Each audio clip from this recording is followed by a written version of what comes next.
적선들을 동쪽과 서쪽으로 접근해 가두어 포위함으로써 일제히 포를 발사했을 때 그 명중률을 더욱 높이는 효과를 발휘하게 되는 것이었습니다. 이러한 전술은 외적과의 거리를 최대한 유지하여 적들이 배에 오르려는 행위를 차단하고 제한된 지역 안에 가두어진 외선들을 향해 일제히 포를 발사함으로써 명중률을 극대화하고자 한 것인데요. 실전에서 이와 같은 전술이 효과적으로 사용되었다는 것은 이순신이 지휘한 전라좌도 수군의 훈련이 매우 잘 되어 있었다는 사실을 나타내는 것입니다.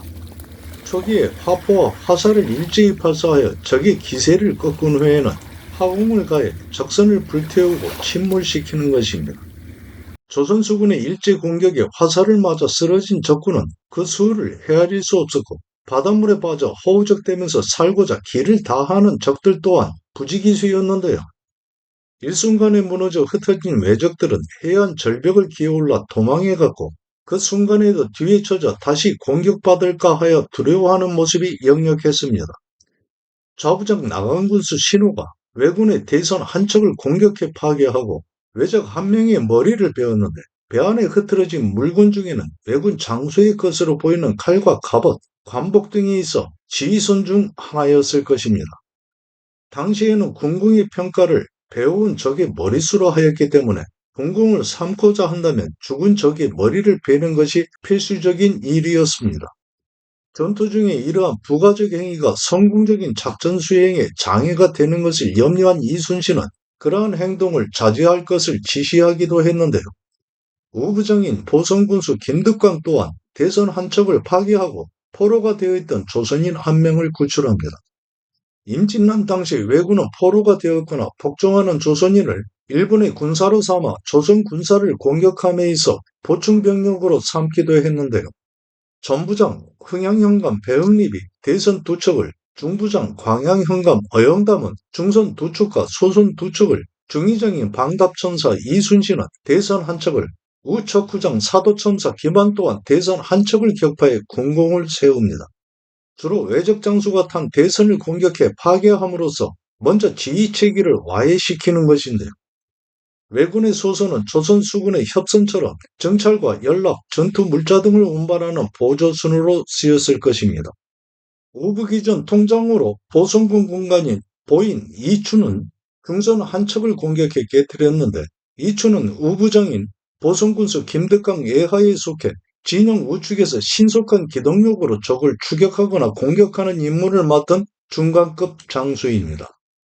보인은 당시 병역 의무자이지만 군에 들어가 직접 군역을 담당하지는 않는 대신에 배나 무명 등을 바쳐 병역을 실제 수행하는 군사들의 생활을 보조하는 역할을 하던 사람인데요.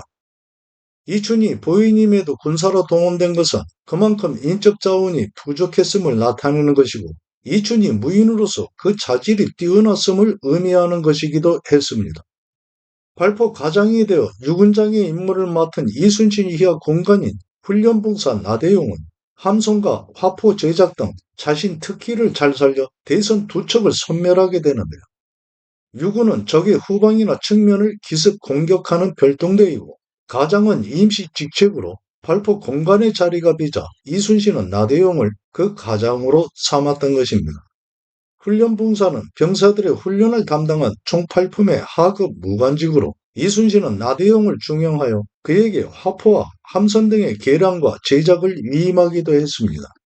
후부장 녹도만호 정우는 중선 두 척을, 좌척후장 여도공관 김인영은 중선 한 척을, 좌부기준 통장으로 대리장수인 전봉사 유섭이 대선 한 척을 파기하고 잡혀있던 조선 소녀 한 명을 구출하였으며 한우장 최대성은 대선 한 척을 격파했고 참태장 배영록은 대선 한 척을, 돌격장 이민영도 대선 한 척, 이순신과 함께 승선한 훈련봉사 변전소와 전봉사 기변성 등이 합세해 대선 한 척을 파괴했으니 출전한 전라좌도 수군의 어느 부대를 막론하고 외적에 대한 총체적인 공격에 가담해 성과를 내었을 만큼 조선 함대의 공격이 매우 체계적이고 통일적으로 이루어졌음을 알 수 있게 됩니다.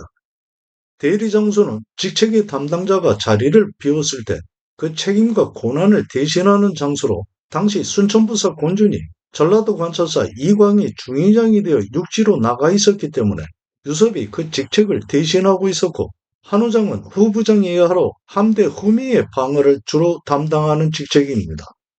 참대장은 사기 저하로 아군의 병력이 분산되는 것을 차단함과 더불어 포위망을 벗어나 도주하는 적의 세력을 추격하여 최후의 일격을 가하는 임무를 맡은 장수입니다. 출전은 모든 장수에게 승리의 공을 나누고자 하는 그 마음이 엿보이기도 하는데, 이순신은 이 외에도 함께 출전한 경상우도 장수들이 외선 5척을 격파하고 조선인포로 1명을 구출했음을 알리고 격침한 외선 26척 모두를 화포를 발사해 부수고 불질렀음을 보고합니다. 전라자도 장수들과는 달리 그 이름을 일일이 적시하지 않은 것은 경상우수사 원균을 배려한 행동이었을 것인데요. 전투에 있어서는 적의 허점을 찾아 먼저 그 기세를 제압하는 것이 승리의 관건이 되는 것입니다. 언제나 전장에 임해서는 전혀 망설임 없이 돌격하여 공격하는 이순신의 임전무태 정신은 그만큼 사전 준비를 철저히 한 무장으로서 그 결과를 하늘의 뜻에 맡기는 용기의 결과로 발현되는 것이었습니다. 이렇게 치러진 옥포해전은 조선 수군과 왜군과의 사이에 벌어진 첫 번째 해전이고, 조선 수군 최초의 승리라는 기본적인 의미를 뛰어넘어 참혹한 패퇴와 절망만이 존재하던 전장 속에서 한 줄기 환한 빛을 발산함에 피어오른 희망의 꽃이 되어 조선 곳곳에 용기와 그 의지를 전하게 됩니다. 외선 26척을 경멸하면서 바다에 있는 왜적들을 수장해 가는 동안 죽을 힘을 다해 육지로 기어올라 도망한 왜적들은 인근의 산으로 들어가 숲속에 몸을 감추고 웅크리니 그것을 바라보는 조선 군사 모두는 분한 마음을 사귀지 못하게 되는데요.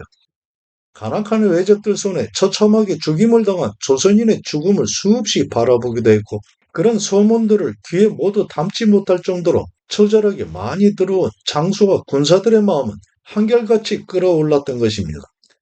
군사들의 마음과 다를 수 없는 이순신은 각각의 배에서 용맹하고 날렵한 사수를 뽑아 산으로 올라간 적들을 추격하여 잡아 모두를 경멸하고자 합니다. 그러나 그럴 경우 배에는 사수가 부족하게 되고 구원하러 오는 적들이 후방을 차단하고 공격할 가능성을 배제할 수는 없었는데요. 또한 날이 저물어갈 시간을 고려한 이순신은 산속에 숨어든 적들을 토벌하기 위한 작전 실행을 접게 됩니다. 눈앞이 작은 것을 아쉬워하다 큰 일을 그르치게 되는 어리석음을 범하지 않고자 한 것인데요. 옥포에서 철수한 조선 함대는 칠천량 위에 있는 영등포에 이르러 정박합니다. 칠천량은 훗날 정유재란 때 이순신이 그동안 힘겹게 구축해온 조선 함대를 새로 통제사가 된 원균이 끌고 나가 전멸한 곳인데요. 그곳에서 밤을 지내기로 한 이순신은 척구선을 내보내 인근 바다를 정찰하게 하고 기니를 마련할 수 있도록 군사들에게 땔감과 물을 확보하도록 지시합니다.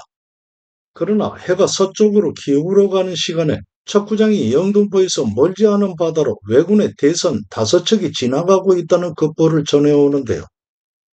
이순신은 곧바로 여러 장수들에게 추격할 것을 명했고, 가덕도가 바라보이는 웅천 땅 합포 앞바다에 이르러 외선들을 따라잡게 됩니다. 추격해오는 조선 함대를 발견한 왜적들은 배를 버리고 도망하여 육지로 올라가 버리는데, 전라자도의 여러 장수들, 사도첨사 김왕, 방다첨사 이순신, 광양현감 어영당, 변전소 송일이, 김효성, 이설 등이 대선 4척을, 중부장 어영담에 속한 전첨사 이응화가 소손 1척을 격파해 모두 외선 5척을 불살라 격침합니다. 그런데 전첨사 이응화는 방답에서 귀양살이 하던 유배인인데, 왜적이 육지로의 침략 범위를 넓혀가자 전라자도 수군에서도 육전에 대응하기 위해 많은 군사 차출이 있었고, 그렇게 부족해진 수군의 공백을 메우기 위해서 동원 가능한 모든 인원을 모아야 하는 형편이었습니다. 특히 전첨사 이응화는 무장으로서의 경력과 그 무죄가 소중해 유배 중임에도 출전 대열에 동참하게 된 것인데요. 5척의 외선을 소멸시킨 조선 함대는 날이 어두워진 상태에서 노를 급히 저어 칠천량 위쪽으로 위치한 창원 땅 남포 앞바다에 이르러 진을 치고 밤을 보냅니다. 이렇게 적이 차지하고 있던 경상도 바다에 들어선 조선 함대는 먼저 거제도 주변 바다를 돌며 적선을 찾아 정탐하면서 발견하는 대로 격침해 간 것인데요. 이순신의 조선 함대가 이날 밤을 보낸 창원 땅 남포 앞바다는 눈앞에 조금 떨어져 가덕도가 있고, 가덕도를 돌아 멀지 않은 곳에는 적선들이 밀집해 있는 부산포가 있는 곳이었습니다. 하루 동안에 치러진 옥포해전과 하포해전에서 모두 31척의 외선을 침몰시킨 조선 함대는 경상도 바다에 들어선 지 사흘째 되는 밤을 남포 앞바다에서 보내고 새벽을 지나 이른 아침이 되었을 때 북서쪽 진해 지세포와 고리랑이 일대에 외선들이 정박해 머무르고 있다는 보고를 접한 이순신의 즉각 출동 명령을 받게 됩니다. 외선들의 흔적을 찾아 진하는 섬들을 수색하면서 저도를 지나 고성 경계에 위치한 적진포에 이르러서야 외적의 대선과 중선 13척이 해안가 포구에 줄지어 정박해 있는 것을 발견하게 되는데요. 해안에 있는 마을들을 불태우고 노략질하는 것에 몰두해 있던 외적들은 조선 함대가 대열을 이루어 접근하는 것을 보고 모두 놀라 배를 탈 엄두조차 내지 못하고 앞을 다투어 도망해 산으로 올라갑니다. 외적들이 배를 버리고 모두 도망하더라도 정박해 있는 외선들에는 최소한의 잔존 병력이 남아있기 마련이었는데요. 포구에 정박해 있던 외적의 대선 11척과 중선 2척 등 13척 모두가 집중된 화포 발사에 파괴되고 불에 타 바닷물 속으로 사라지게 됩니다. 이 적진포 해전에서도 귀양살이 중 출전해 동참한 전봉사 주몽룡 또한 후부장인 정운의 부대에 소속되어 중선 한 척을 격침하는功을 세우는데요. 신분에 관계없이 인재를 선발하여 그 재주를 발휘하게 한 이순신 용병술의 한 단면이었습니다. 아침 끼니도 그런 채 연속해 전장을 이동하면서 거듭되는 전투를 치르는 빼앗긴 바다를 되찾기 위한 강행군이었습니다. 이순신과 휘하의 여러 장수들 그리고 말단에서 모든 고초를 함께하며 진정한 의기를 다한 군사들이 벼랑 끝에 처한 나라의 운명을 되살리고자 하는 뚜렷한 흔적을 남겨가게 되는 것인데요. 전장을 수습하고 외적 패잔병들의 흔적이 사라졌음을 확인한 이순신은 군사들에게 늦은 아침 식사와 함께 잠깐 휴식할 것을 지시합니다. 그러던 중 물 건너 맞은편에서 아이를 등에 업고 산봉우리를 내려오면서 휴식하고 있는 우리 군사들을 향해 손짓하고 울부짖는 한 남자가 있었는데요. 그 모습을 바라본 이순신은 작은 배를 타고 가 아이 업은 남자를 실어오게 했고 물은이 귀하인 이신동으로 적진포 인근에 살고 있었는데 외적들로 인해 노모와 처자식이 뿔뿔이 흩어져 그 행방을 찾고 있는 중이었습니다. 당시 여진족이나 일본인 중에는 조선으로 귀화해서 가정을 이루고 사는 사람들도 있었는데요. 이신동은 말을 하는 중에도 노모와 처자식이 있는 것을 알지 못해 가슴 답답해하면서 슬피 울기를 그치지 않았습니다. 이순신은 그를 달래어가며 적진포에 있던 외적들에 대해 물었고 어제 적진포에 도착한 외적들이 민가를 돌며 약탈한 곡식과 재물들을 소와 말들을 이용해 날라 배에 실었으며 초저녁이 되어서는 포구를 벗어나 배를 바다에 위치시켜 놓고 소를 잡아 술을 마시면서 노래를 부르고 피리를 불며 놀았는데 그 노래들이 모두 조선의 노래였다는 것이었습니다. 오늘 이른 아침에는 반은 배에 남아 지키게 하고 반은 육지를 통해 고성으로 향했다는 것이었는데요. 말을 다 듣고 난 이순신은 그의 처지를 가엾게 여기고 홀로 남았을 때 외적의 포로가 될 것을 염려해 같이 데리고 가고자 했지만 노모와 처자식을 찾아야 한다고 고집한 이신동은 혼자 남게 됩니다. 처참한 지경에 빠진 백성의 모습을 본 이순신은 침통한 마음을 억눌러야만 했는데 당시 외적에게 포로가 된 조선인 중에는 왜군들 대열 앞에 세워져 전투에 방패막이로 이용된 사람들도 많았지만 외적들이 술을 마시면서 부른 노래가 모두 조선의 것이었다는 것은 조선인이지만 외적의 침입에 동조해 그 앞잡이가 된 사람들 또한 많았음을 의미하는 것이었습니다. 그만큼 선조와 조선 조정이 백성들의 신망을 크게 잃고 있었다는 것인데 이신동이 울부짖으며 하는 말을 들은 이순신과 장수, 군사들은 솟아오르는 분노를 느끼지 않을 수 없었고 적들의 본거지인 천성, 가덕, 부산 등지로 향할 것을 다짐하는 의기를 투합하게 됩니다. 이순신의 해상 전술은 각해 격파식이 아닌 판옥선들이 일정한 대형을 유지하여 적선들을 제한된 지역으로 몰아 거리를 유지한 채 판옥선의 장점인 화포의 우세를 이용하여 일제히 발사함으로써 명중률을 높이고 화력을 극대화해 적의 기세를 제압한 후에 화살을 발사하면서 화공을 가해 적선을 불태우는 것이었습니다. 이러한 조선 함대의 공격에 상대의 배에 올라 백병전 치르는 것을 장기로 삼았던 왜군은 번번이 패할 수밖에 없었던 것인데요.